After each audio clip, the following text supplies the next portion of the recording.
Thank you all for coming. Welcome to the ProWein Forum and the first of today's seminars.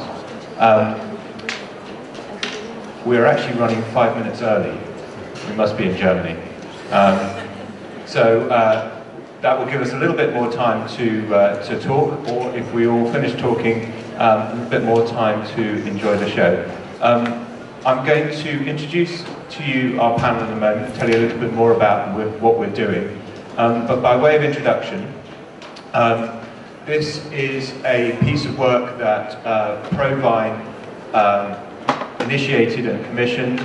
As you know, as many of you know, this is the 20th anniversary of ProWein. Back in 1994, it was actually called ProWein, or I'm not going to pronounce it right. It was a little bit smaller than the show you see today. It just had 1,500 visitors in its first outing. And this year, it's probably going to push 50,000 visitors. So you can see how far it's come. And that was kind of the motivation for ProWein to approach myself at Wine Intelligence to start thinking about actually how the world might change over the next 20 years. So last year we ran a survey of global wine professionals.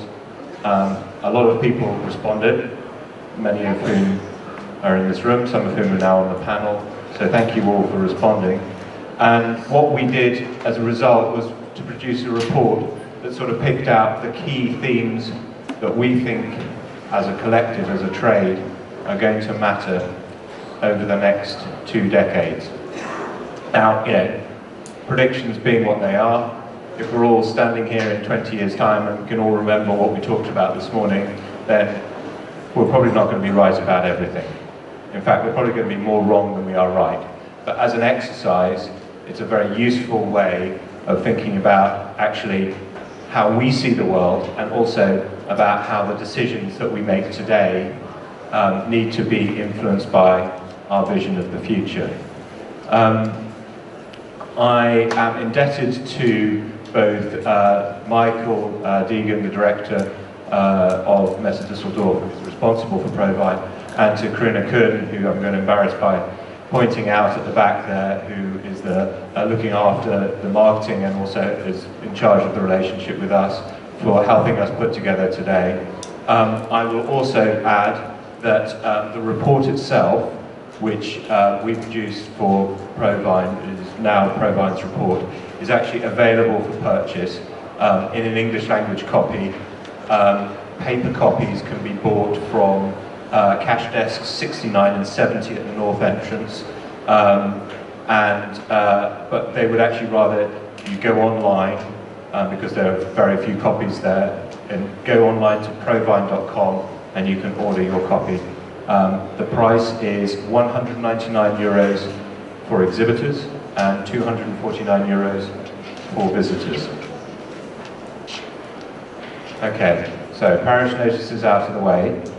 Let me explain a little bit more about what we're going to try and do in the next 45 minutes and introduce to you our distinguished panel. So we came up with essentially 5 big themes from this report that we're going to talk about and debate with my colleagues here on stage. I'll talk to you more about those themes in a minute, but before I do that, let me get straight to who we've got with us here today. Starting nearest to me, I'm very pleased to introduce Sara Norell, who is the Director of Buying for Systembolaget. For those of you who do not know that organisation, it is Sweden's retail monopoly, government controlled, and it's also been one of the leaders in the last 2 decades in new packaging, new developments in terms of wine styles and so on, because of essentially policy decisions that the group makes, which then has an influence obviously on what goes on in its stores. Sara is responsible overall for setting the strategy for buying, so I'm sure you'll all be interested to hear her views about the future. Sitting next to her, many of you may know Stephan Linden. He's the founder and managing director of Wine in Black. I should say it's an online retailer, but I then have to very quickly say it's more like an online buying club for consumers. So yes, it sells wine direct to home via a website, but it's not a standard retailer in the sense of all you do is go there and put some wine in your basket, etc. It's a much more interesting concept than that, really kind of reflective of the way we live now, and perhaps the way we will live in the future. So Stephan is here in part to think about actually how retailing will evolve over the next 20 years. Sitting next to him is Carina Gous. Carina is the Global Director for Wine for Distell. Distell is one of South Africa's largest companies, and indeed I believe it's the largest wine and spirits producer in South Africa. Am I correct? Yes, good. Its brands include Nederburg, Two Oceans, and a number of other brands. It also produces spirits like Amarula and also cider. A number of brands including Savannah. Next to Carina is Brenton, who is the Managing Director of Negociants. Negociants is a big wine producer. Yalumba is one of its brands, but it also distributes wine for other people, both in Australia and indeed around the world. And Brenton's position here on the panel is actually primarily to sort of think about the world from both camps, from the camp of the producer and also the camp of the distributor, obviously with a very international network. Last by no means least is Massimo Tuzzi. Massimo is the Chief International Officer for Casa Vinicola Zonin. For those of you who don't know the company, it's based in northeastern Italy, probably now one of the, if not the largest producer of branded Prosecco in the world, getting there, close to, and has a number of still wine brands and indeed a portfolio of very prestigious estates stretching from Chianti in the north all the way down to the south.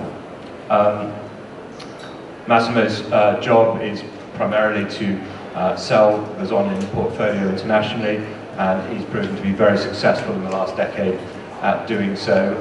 His position here on the panel is principally about actually how the old world, but generally speaking how businesses that have done quite well in their domestic market, how they can essentially pivot towards more of an export orientation, which is what his company's been so successful at doing. Right, I'm going to stop talking quite so much. What I've got here is a set of questions. I'd appreciate the audience thinking about questions you might want to ask. We will send a microphone round in due course, and it'd be very interesting, first of all, to hear who you are. So when you speak, if you wouldn't mind standing up, saying who you are, where you're from, etc., and then your question. The sooner we get to them, probably the better. I've got a few that I've got lined up here that I'm going to throw at the panel. So please get writing. You can also tweet, and I believe the hashtag is it's something like @ProWein, but for ProWein hashtag, I'm looking at Carina. Is it something like that? Hashtag ProWein, nice and simple. Or you can tweet to Wine Intelligence, so we've got a hashtag Wine Intelligence as well. Please do so. A lot of people tend to follow things. It's about the only time anyone ever says anything back to me, because it's about the only time I ever tweet, because of places like this. So, let's start with, I guess, one of the big things about our future, which is basically, where are we going to sell our wine in 20 years' time? We'll talk about to whom in a second, but let's think about where we're going to sell our wine and what kind of wine that might be. And what I want to do is to just start actually down the end with Massimo. So, as a global trade, we've got some interesting opportunities, and in the survey that we did, two really came out on top. The first was the United States and Canada, so North America generally, as a place where wine is growing in interest and also in value terms, and a lot of people are quite excited about it, both amongst the consumers and indeed amongst the trade. It's a relatively, or has been, a relatively easy sell up until this point.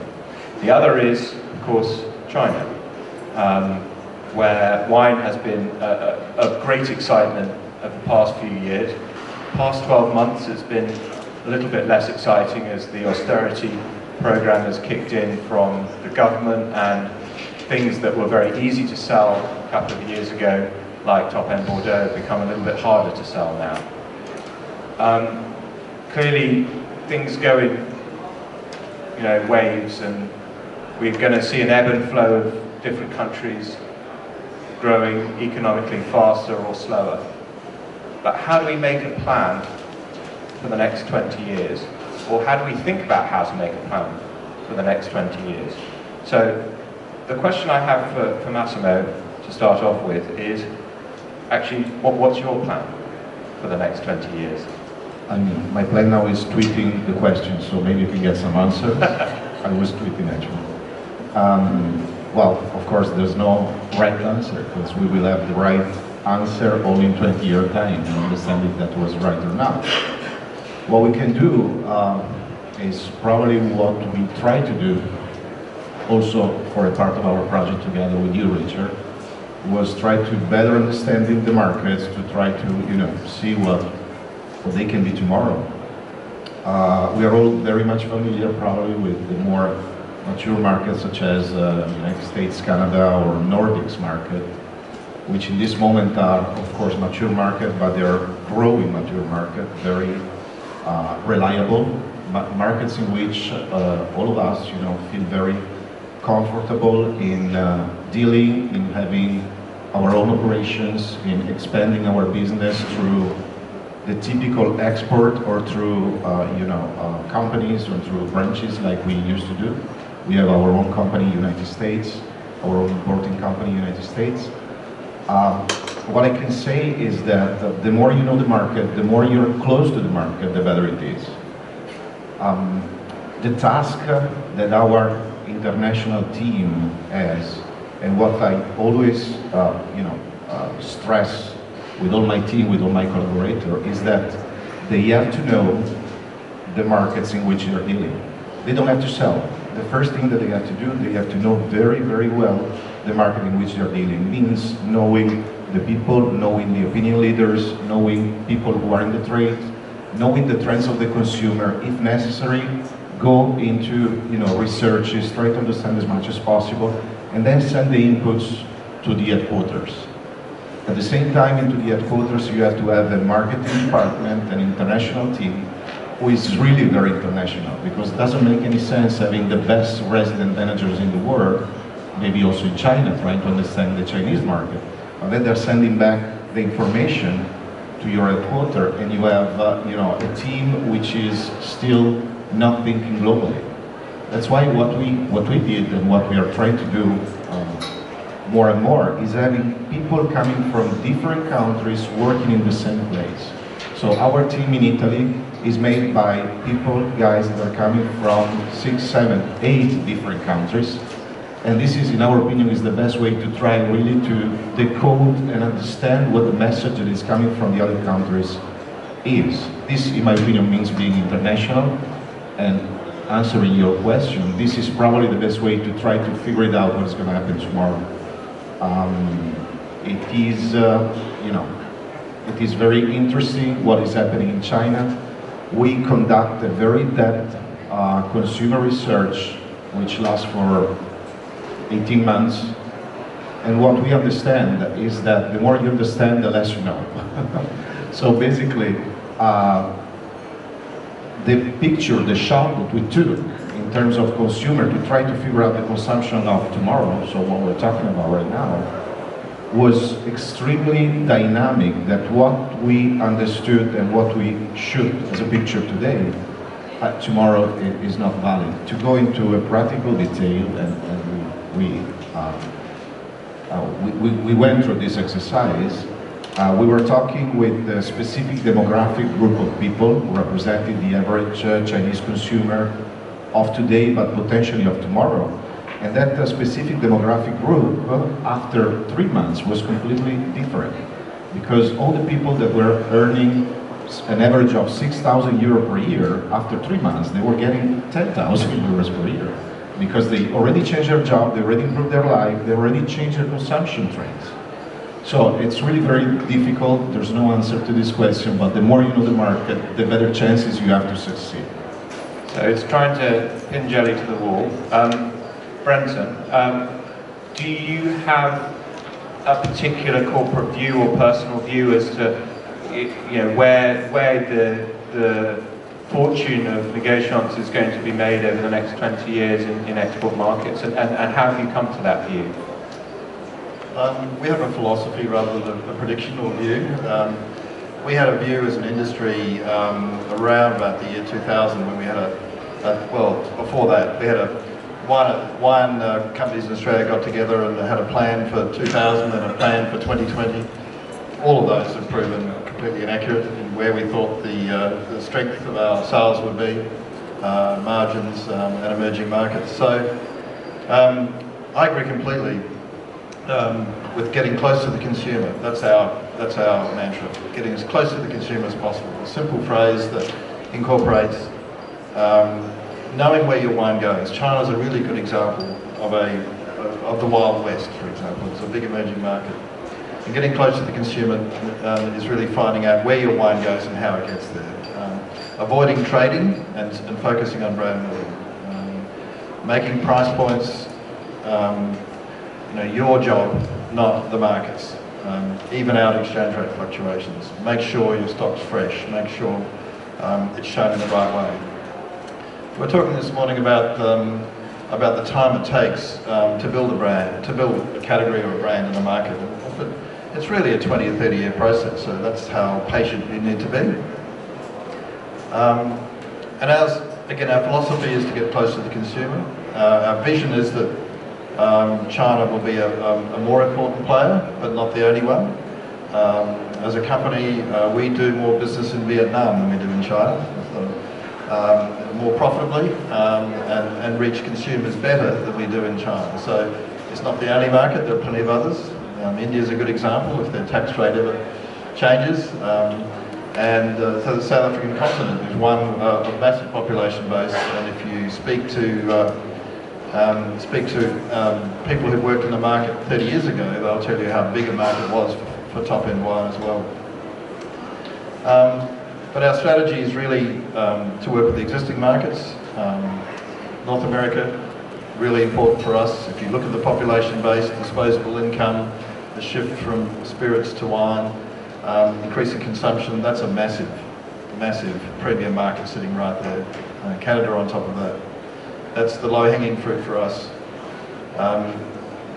Going back to that 2020 vision, we thought Europe would be one of the very strong markets. We saw Germany in particular as being one of the top 5 markets for Australian premium wine back in 2000.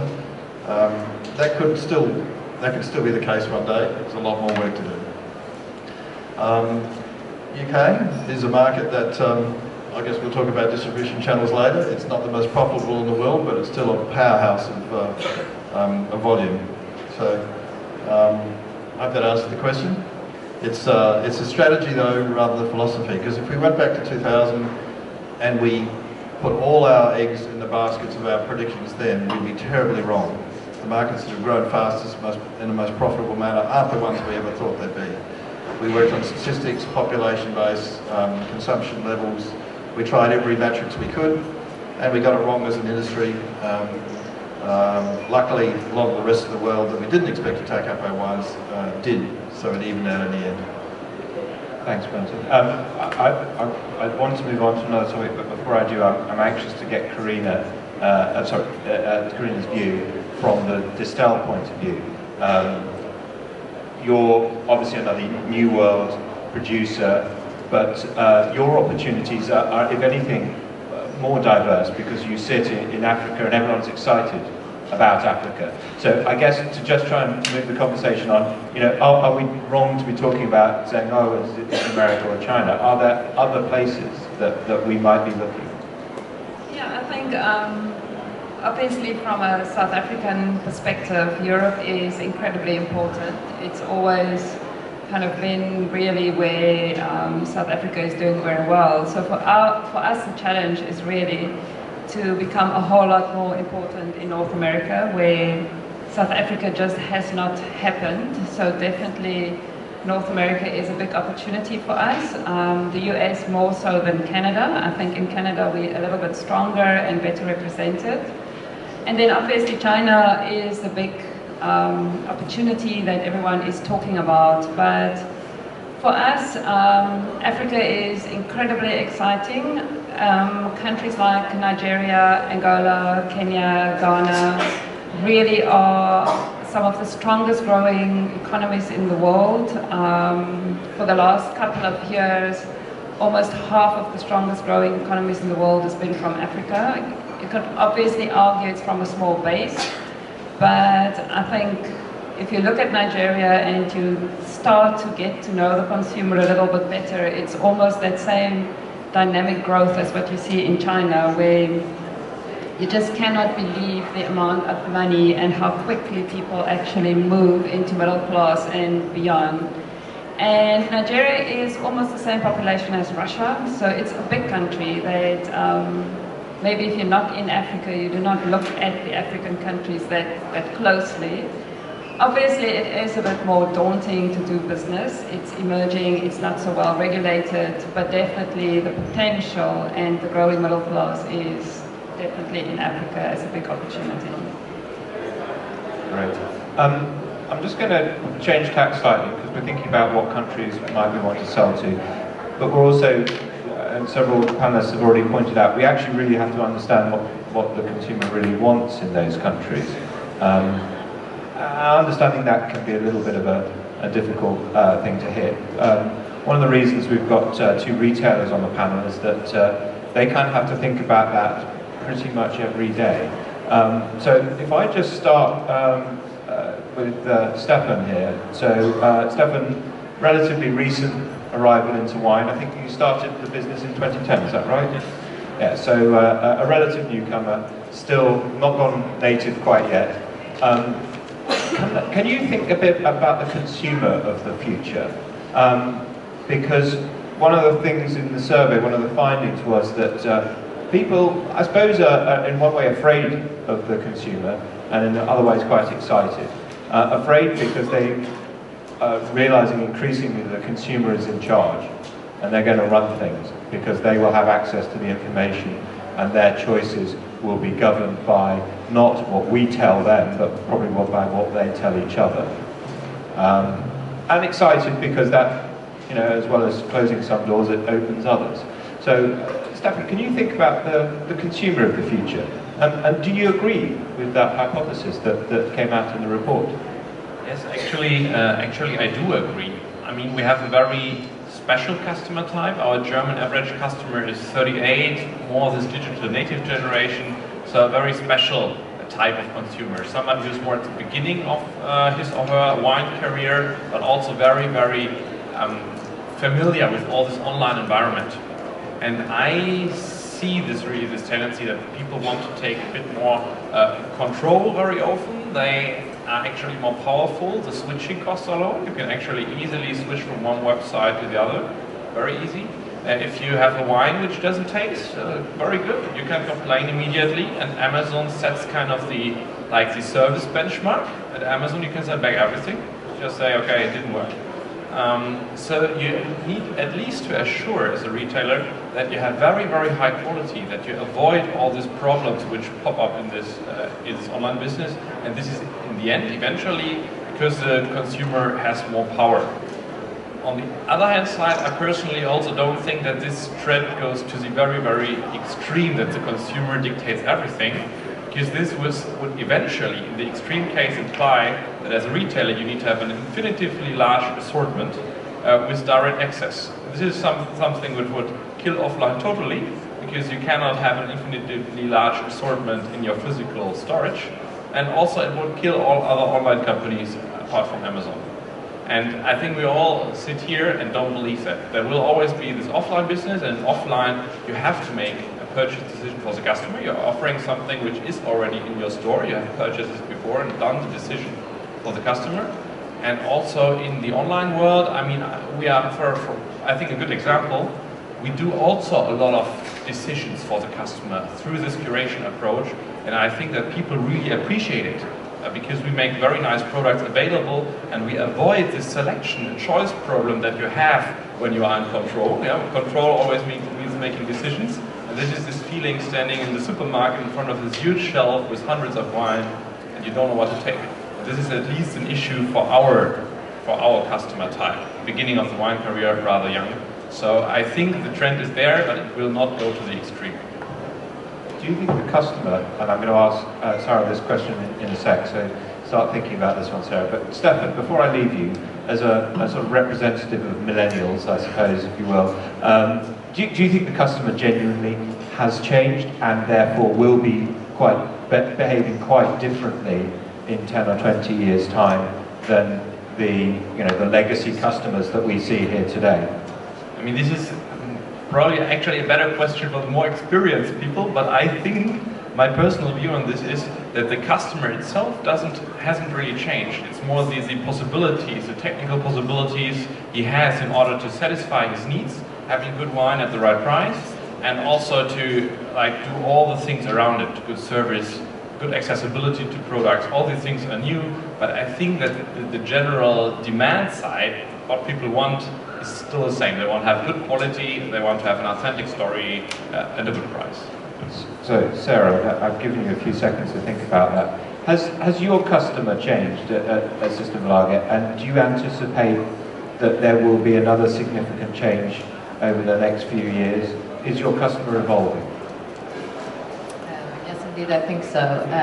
They are much more knowledgeable. There is a very clear trend towards food and wine, food and drinks, and an interest in it. And at the same time, you want convenience. So either you want to find something very easily, something that is not, you don't have to make a lot of fuss about your choice. On the other hand, there's a lot of people being really knowledgeable, and the number growing, and they want to have deep knowledge, deep insight in the different products and the history behind them. So I think you need to cater for both those areas. It's kind of a polarization, I believe. Okay, but can I just challenge you on one thing that Stephan said, is do you think they still need to be led? Are they still looking for leadership and someone to make some choices for them? Yeah, just like Stephan said, it's a huge amount of different products. You need to have some type of guidance. If it's guidance in terms of deep insight in different products, or it's guidance to make a choice among more easily accessible products. Sure.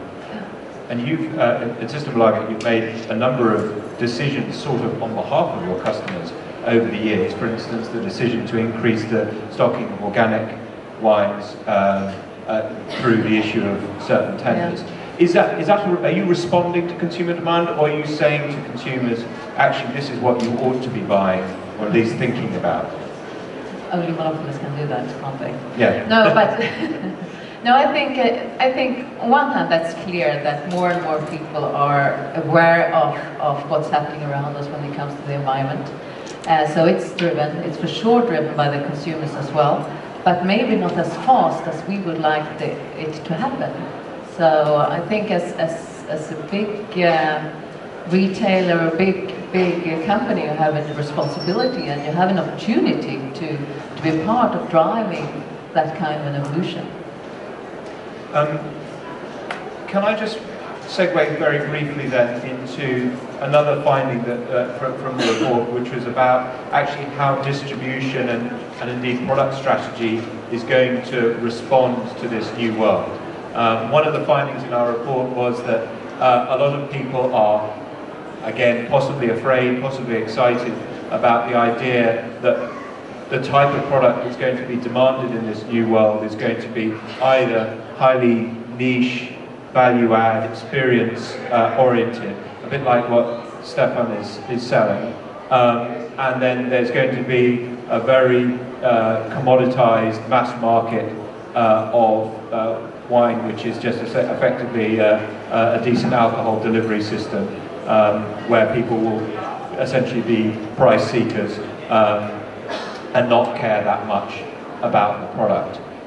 If I go first to Brenton on this, because you're as the sort of representative of the distribution world on the panel, is that something that you would agree with, first of all? And if you do agree with it, or even if you don't, what would be your kind of vision of how the industry responds to that development? This is something we think about a lot, because we're in a marketplace now where there's been a big shift over the last 10 years about the power of the buyer and where they exist. It's most sophisticated level. The UK is a good example where major grocery has become so dominant. A walk in this store will show you that brands that are selling well are brands built before they dominated the scene. They've taken brands that were built outside the grocery system and then sold them. The areas to build brands are disappearing quickly, whether it's and for online sales businesses or Tesco's or Safeway in USA. They need and demand brands pre-built before they take them on and sell them. So the first thing we've got to find is a way of balancing the need to supply a shrinking number of distributors, a shrinking number of selling points. We've got to be able to drive sales through to them, but still find a place to build brands. As a distribution business, we've found it interesting to watch brands that have exited our distribution to go directly to grocery. And in almost every case, they've had 2 or 3 years of lovely sales and probably a little bit more margin, not as much as they thought. And then a gradual decline year after year as the restaurant that used to recommend their wines, the small wine merchant that had not exactly the same wine, but the brand in their store, disappeared. And so I think distribution is the key for us going forward. We think it'll evolve into a two-speed distribution model, that distributors will have to have a menu of services they give to someone who needs their wine sent through to Tesco's and Sainsbury's in 4 containers. And then you'll need it where you might make as little as 5%. And then you'll have a model to the rest of the world, small independent retail, opinion leaders, and on-premise where you're going to have to demand 50%. So I'm intrigued by this point about where do you build brands?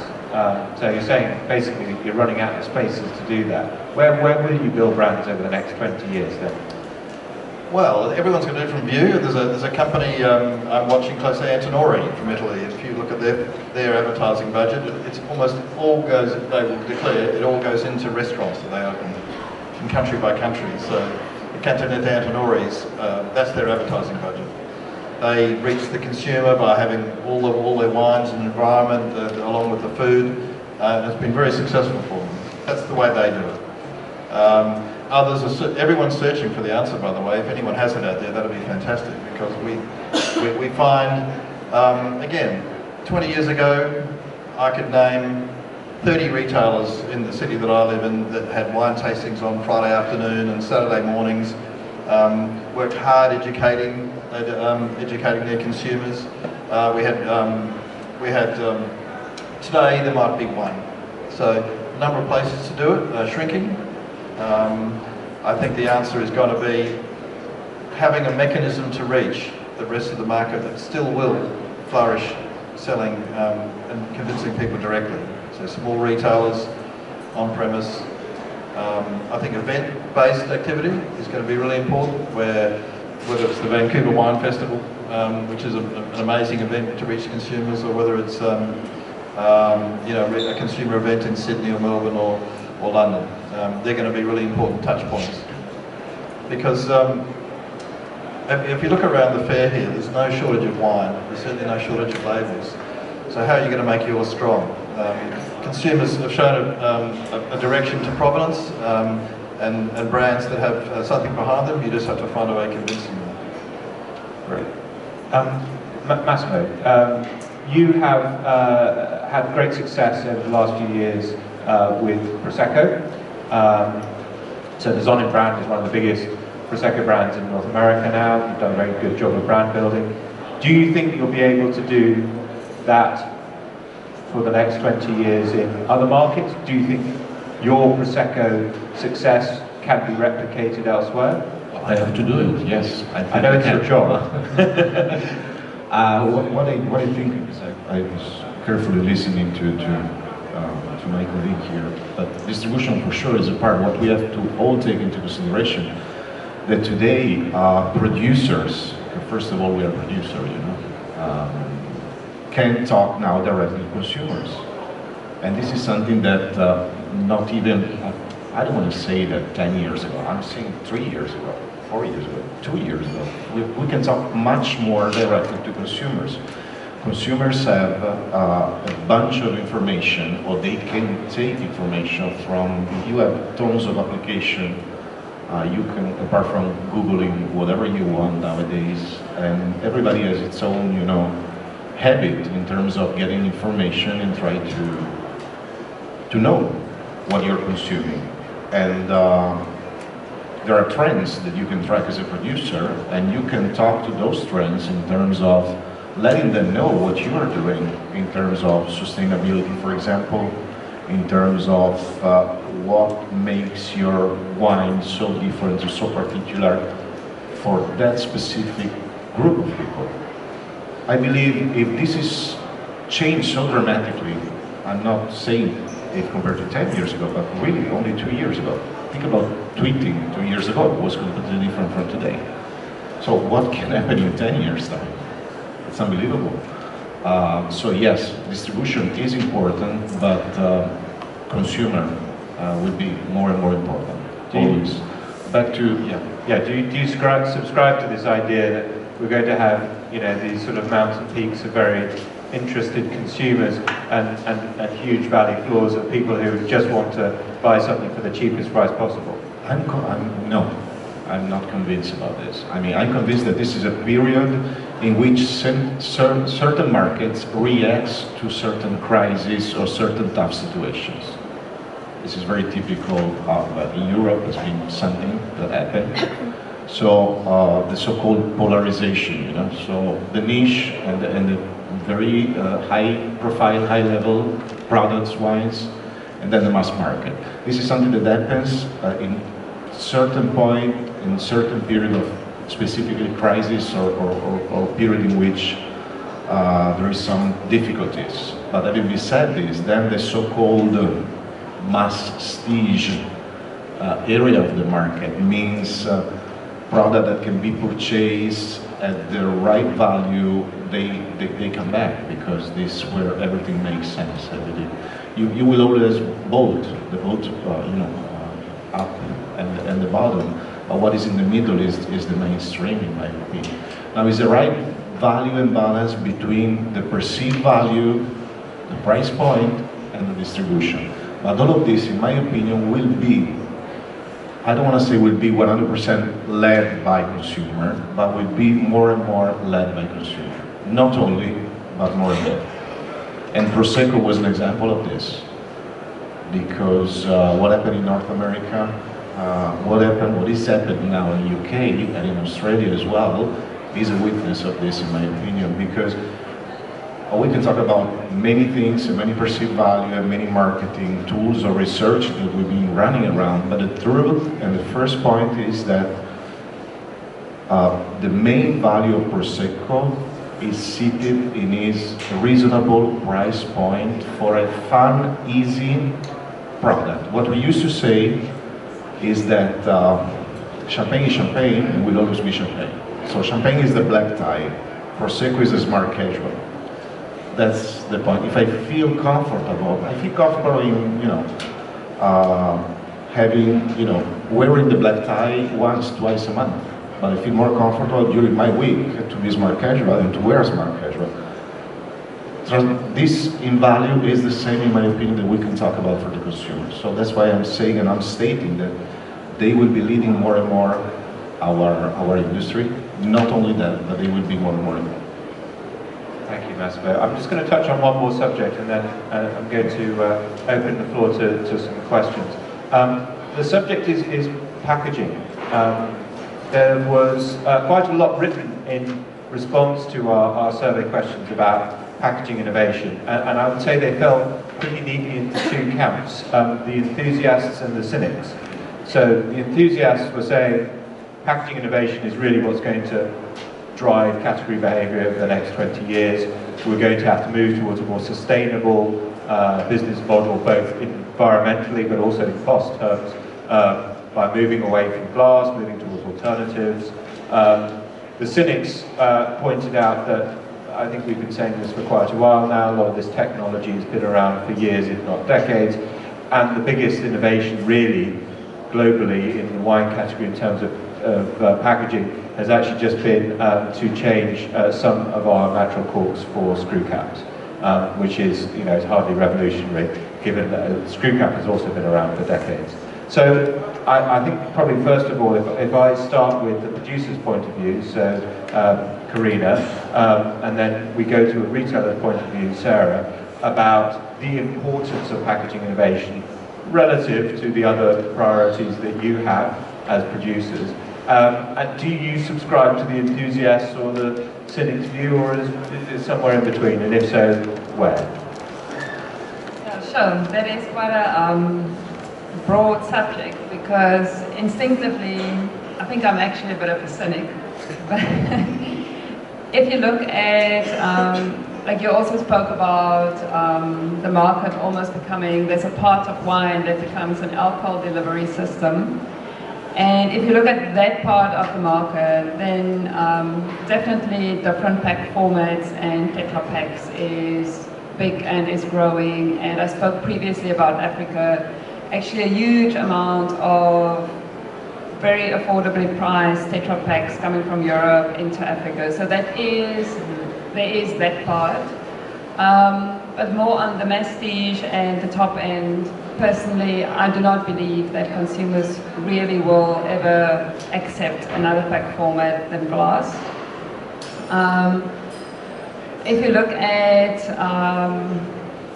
the Canadian monopolies and how they really tried to be environmentally friendly and move people first into Tetra Paks, being the Christmas and really good looking Tetra Paks, and at one point when you walked into an LCBO store, like half of what was on the shelf was in Tetra Paks, and 2 years later basically there were none. Then they went the whole route of putting everything in PET, and suddenly half of what you find on the shelf in Toronto is in PET, only to go there 2 years later with virtually none. So there's been really powerful efforts to try and move wine consumers into different formats that hasn't really succeeded. So I think, though, that's not to say not to look at innovation, and probably if you really sit back, the real innovation that's really had an impact probably has been the move to bag-in-box. That's seen a big change in the Australian industry at one time. It is a big format in South Africa, it's a big format in Sweden. So that's been like a mass conversion of actually having good quality of wine into a different pack format.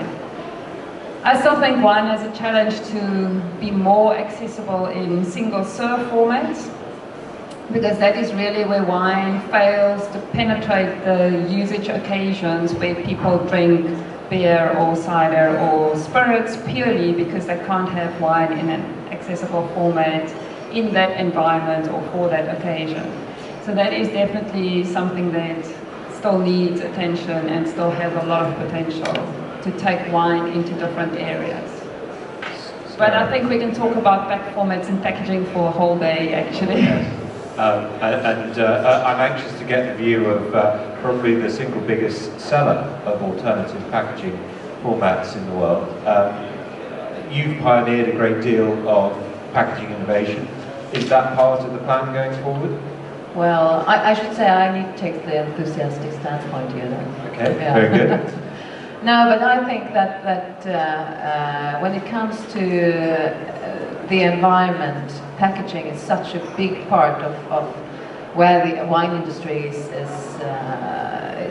well, where the impact on the wine industry is. So I think there need to come something more. I agree that it takes time, and they've done some good trials in the Canadian market. But we can see, for example, for the PET packaging, that it's been struggling, but it's growing now. It's a convenient packaging, and we know that the consumers they like convenience. Talking about the bag-in-box, the Systembolaget didn't want bag-in-box from the start because it's such a big packaging, and when it comes to consumption, it might be part in growing consumption. But on the other hand, it's very good for the environment, and we know that those buying the very most exclusive wines in heavy bottles, they also do buy bag-in-box because it's convenient. So I think there need to come new packaging alternatives as well. Packaging we haven't seen. I mean, we're talking about quite some years ahead. So I'm sure. Such as what? Yeah, that's very difficult to say. I can't really tell right now, but I'm sure some great engineers will. So there's an invitation to come and twist Sara's arm after this for the private preview to what's up for Systembolaget. It's at this moment that we've got a few minutes to get your questions. If you wouldn't mind directing them at me, but if you've got anyone particular that you want to see answer them, please say so. If you remember from the beginning, if you wouldn't mind saying who you are, where you're from, and then ask your question. And the microphone will hopefully work over there.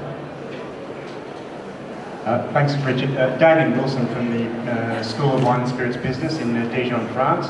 I'm curious, a question to the panel, and I've seen from the report, there's a big focus on a suggestion that retail sales is the growing area, as people are going to be drinking more wine at home.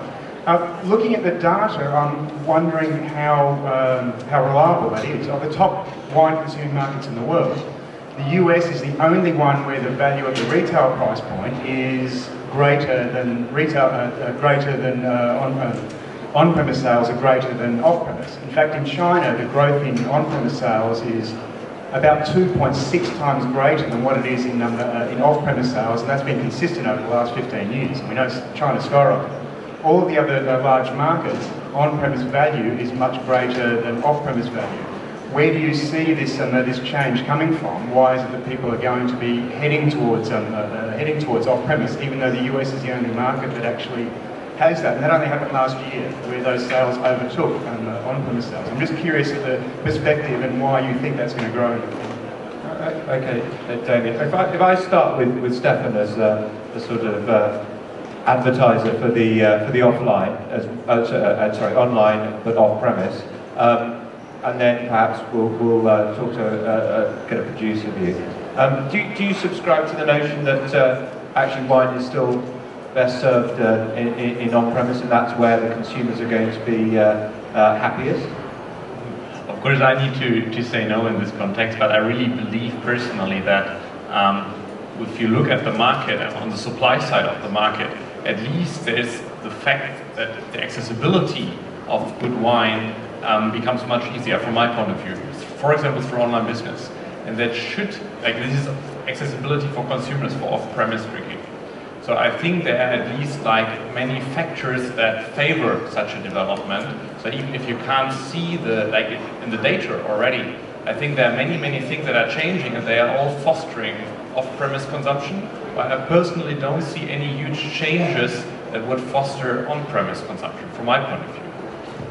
Massimo, I know on-premise is very important to Zonin, but then so is off-premise. So where are you going to invest your money for 20 years if you're going to have to choose one or the other? For both.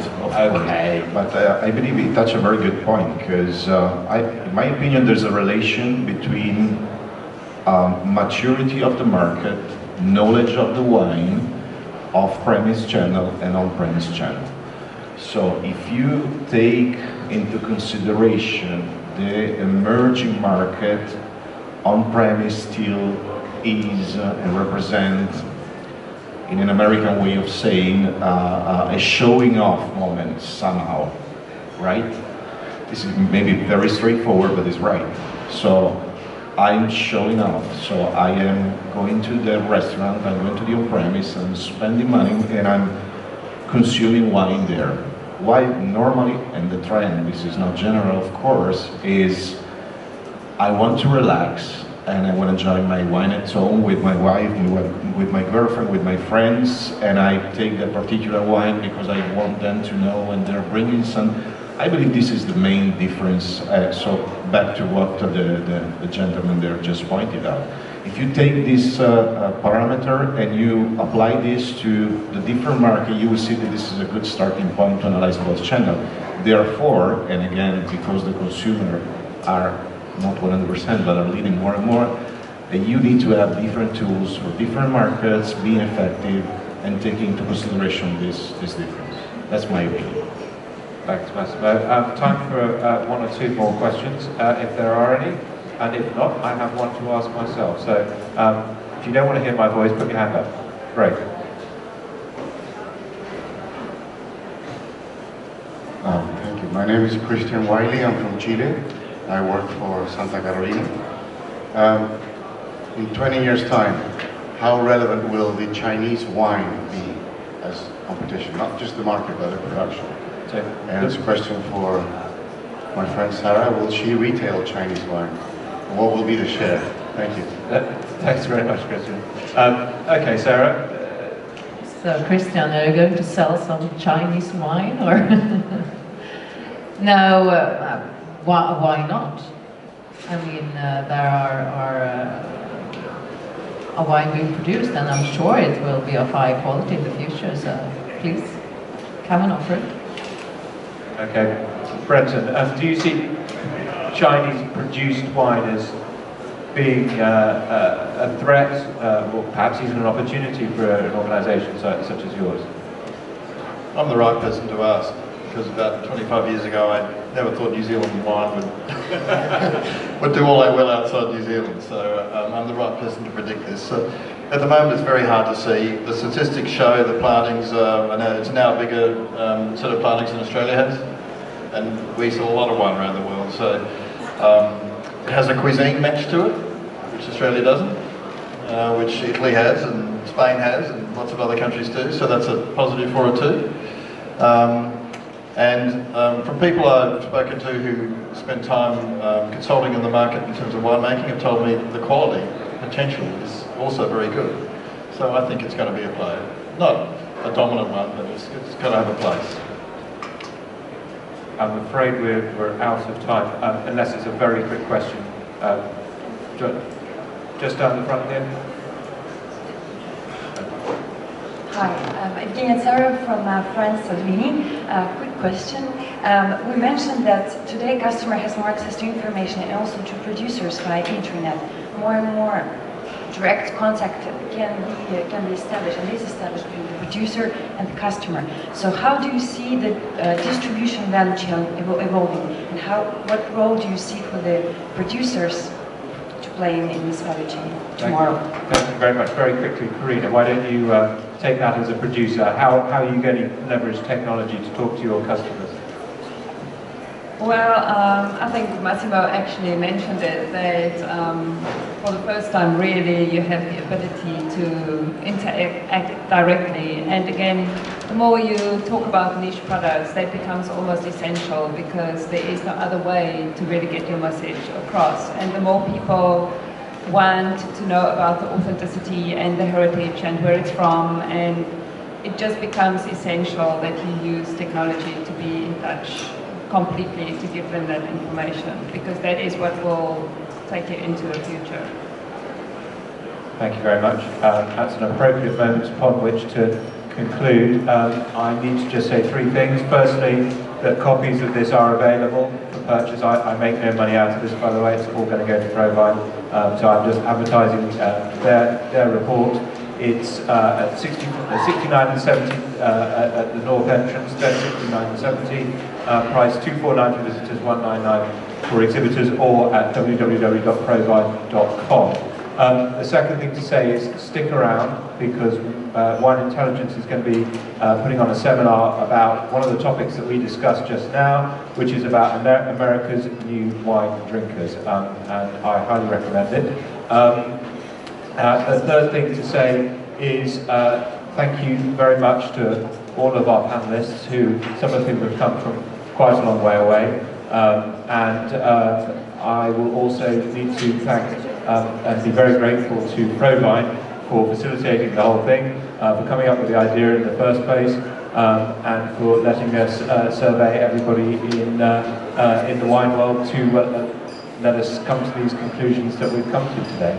So, thank you to Sara, Stephan, Carina, Brenton and Massimo, and would you please give them a big round of applause?